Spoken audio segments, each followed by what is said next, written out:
Dan, I want to get into the psychology of markets this week because it's very much been dealt a blow by this second lockdown that's taking place in France and Germany. The mindset was that we're not going to have more lockdowns. Regional restrictions would be enough to contain the virus, and we've got all the stimulus coming through.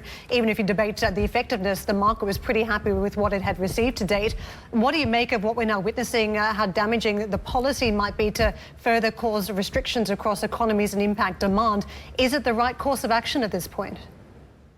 Well, I think that in terms of demand side policies, governments and central banks are doing pretty much what they can.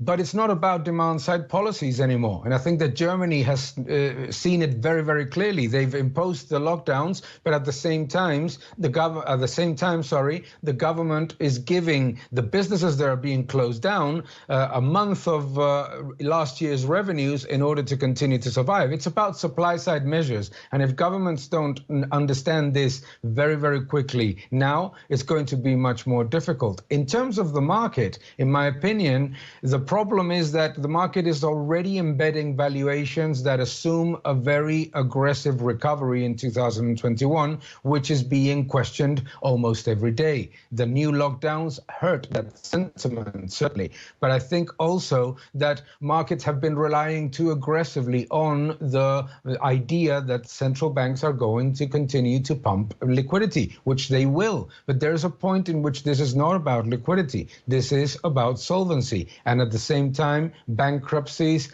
and we have seen, for example, how delinquencies in credit cards, etc., are rising. So there needs to be a new level, a new agreement in terms of policies, especially in countries like France and Spain. It cannot be about perpetuating current spending and increasing debt. It's not going to work. It didn't work in 2009, will not work in 2021.